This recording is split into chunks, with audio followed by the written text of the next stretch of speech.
In this week's video, I'm going to share with you how I paint reflective metal in watercolor.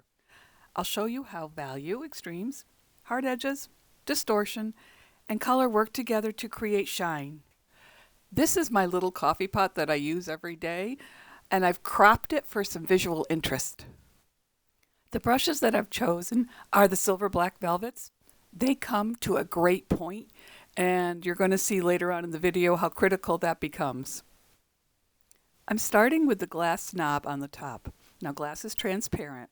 So what I'm going to do is I'm going to have the paper work with me, and the white and the highlights are going to be from the white of the paper. The first thing I'm going to do is I'm going to be laying down some geometric shapes, very short little geometric shapes. And the consistency of the paint is like a coffee consistency.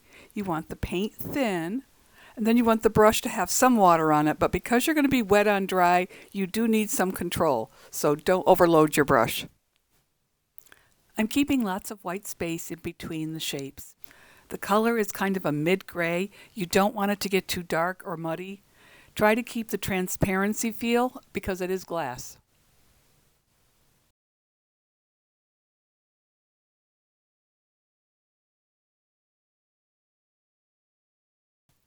I'm defining the outside edges on each side of the glass knob. I'm using a very fine line. That's why you need a brush with a really good point on it. And I'm just very gently, both sides, a little touch of black on the right side, just a hair. I'm dropping in a mixture of Hansa yellow, deep, and Indian yellow. And the reason I'm doing that is because I have a light on the right side of the coffee pot, and there is a slight reflection in the glass from that light, so I'm going to add it as a little highlight.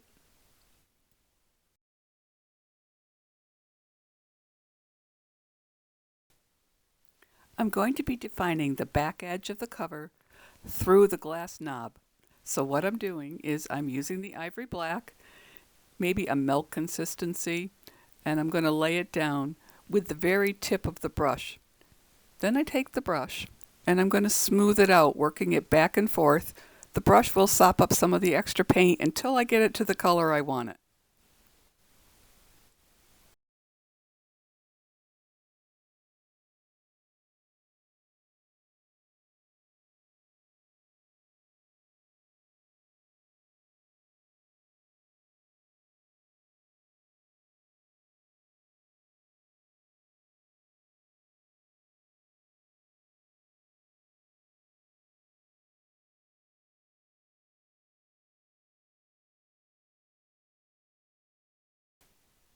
Starting with the lid, you are not painting a coffee pot. What you're painting is abstract shapes. Metal reflects the environment that's around it. So in order to achieve this, you need to work with strong darks next to bright lights. And you need to keep your edges sharp. There is rarely any soft edges or blurry edges on shiny metal. So we need to just keep them as sharp as possible. In order to achieve this, you need clean reflections, which are abstract shapes. And it can be a little difficult. You just have to remove yourself from the idea that you're painting a coffee pot and look at the abstracts. I'm laying down a mid-tone here. And what I've done is I've broken up the shapes by how the reflections lay on the surface.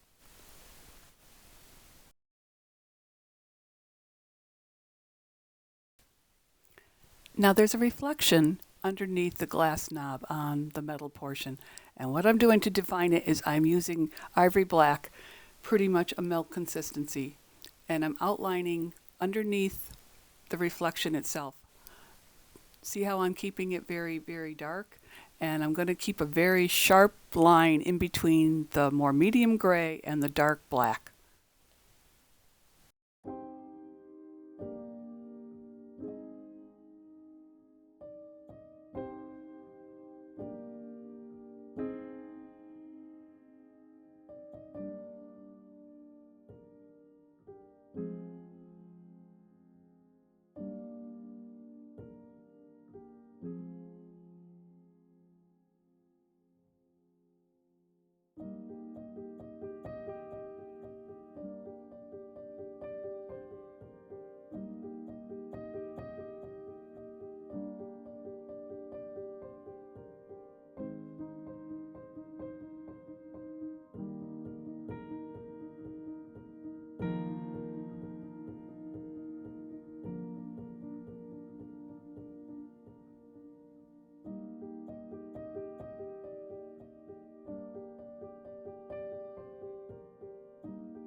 I'm at about a 1/3 mark right now, so I just wanted to go over a few things.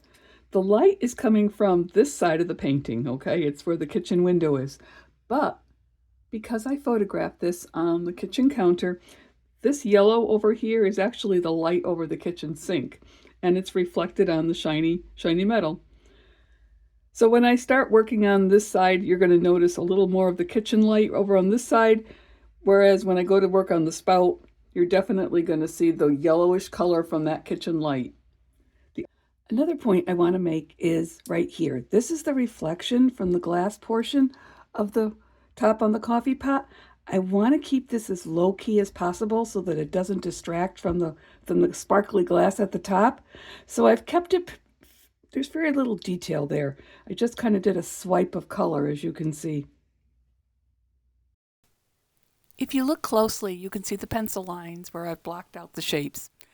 So what I'm doing is I'm laying down my first pass. I have to let it dry. Once it's dry, I'll go back in and lay the black over top of it again to make it a nice dark color.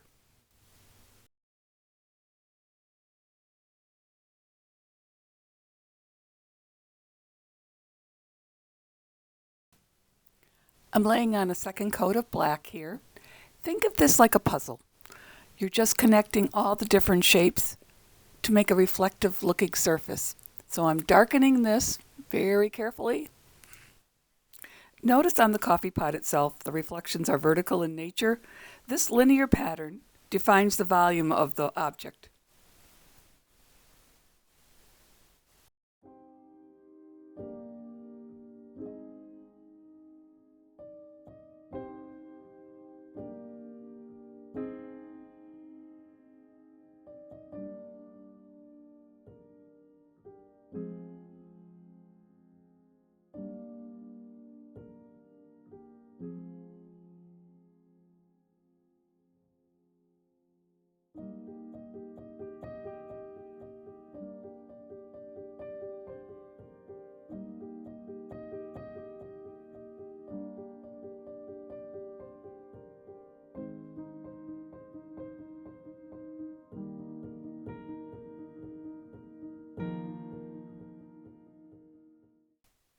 Here I'm going to be shading, so I'm working wet on dry.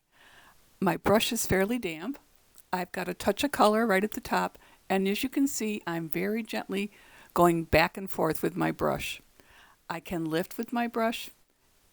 Slowly, I'm just working a little bit of paint down the body.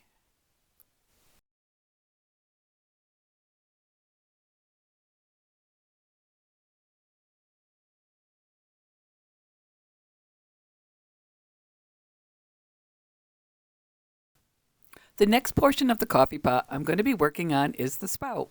Now the spout is horizontal in shape, not vertical like the body of the coffee pot. Therefore, my reflections are going to wrap in a totally different way. This is a more compressed surface, so you're going to get some very exaggerated shapes. You'll notice I'm adding a touch of brown to the inside of the spout itself, and that's because this coffee pot gets used every day, so there's a little bit of staining from the coffee. Now I'm adding cerulean blue, and I'm adding it along just the top of the spout itself, and that's the reflected light from both the window and the light overhead. But on the back side, there really isn't any light at all. It's more shadow. So I'm going to add a little line of black back there. There's a blue hue to the metal right here at the top or the edge of the spout. So I've got some clear water. And then on top of that, I'm just going to drop in a couple drops of Prussia blue just to make it look a little bluer.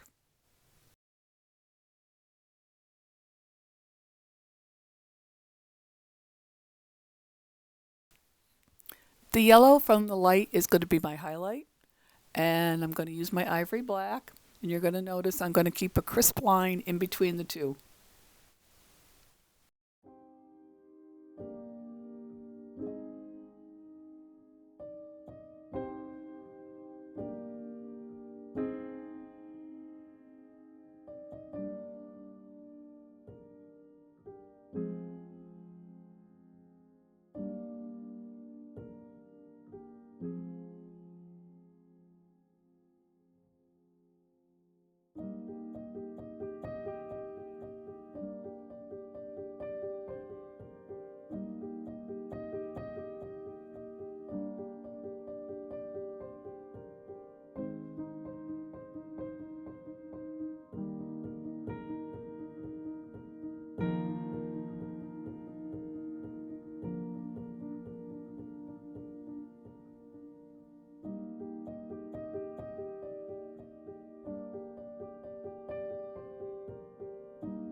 So we're over at least the halfway point now, and I wanted to just bring one little thing up, and that is how compressed everything came out once I started working on the spout.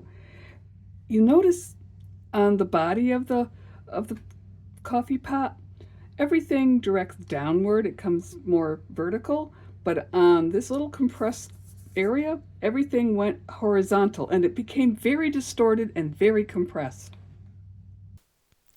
We are now making the transition over toward the left side of the coffee pot, and that is where the window is. So the highlights now are going to be more cerulean blue. They're not going to be the Indian yellow from the light over the kitchen sink. So what I'm doing right now is I'm putting in the first pass. This is the window itself, and some of the curtains showed up in the surface on the coffee pot. What I've got for color now is I took the cerulean blue and a little bit of the black watered down, mixed them together, and I kind of have a very bluish gray mixture, and that's what I'm going to use.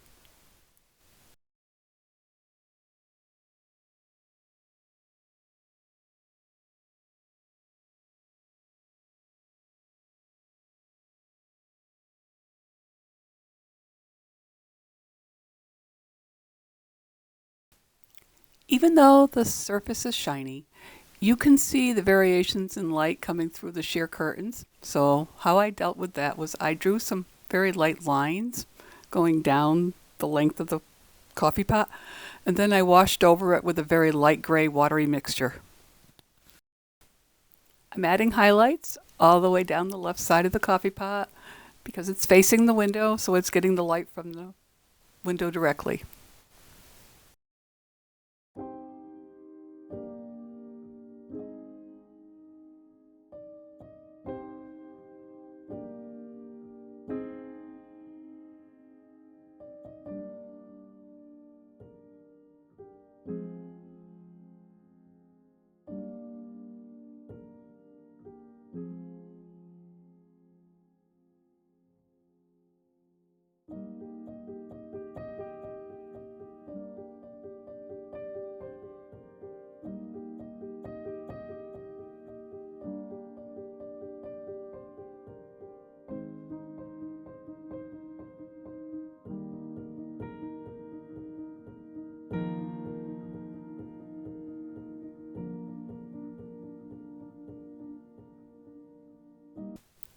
I've got a touch of black now at the top, and I'm going to be working my way down the left-hand side with all of the darks.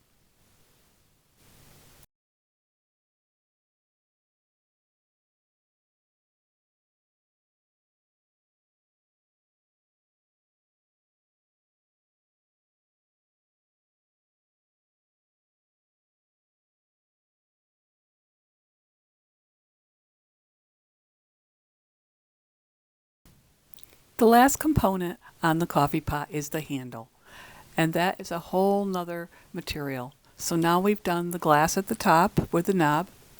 We've got the shiny metal, the body of the coffee pot itself, and the handle is plastic, which is a whole nother animal. The handle is an opaque black plastic, and it does have some reflective quality. There's a hint of the light coming from the window, and there's a little bit of reflected light off of the counter itself. But compared to the shine of the coffee pot surface and the glass, it has a much lower reflected quality to it.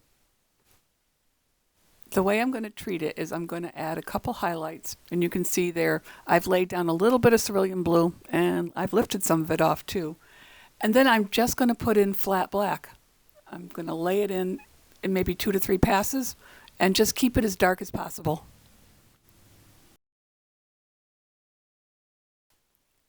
If you want to strengthen your understanding of light and shadow, I have another video, and I'll link it at the end of this one, and it's for capturing light and shadow, and it's where I'm painting a swan. As I wrap this up and I paint my handle, I'm going to leave you with 4 points for painting shiny objects. First, strong values, light versus dark. Make sure you've got strong contrast. The second item I'm going to say is hard edges. Keep your lines as crisp as possible. When you're painting a shiny object, just think of it as an abstract painting, because you're going to have abstract objects all over it. And last, just notice metal picks its color up from its surroundings.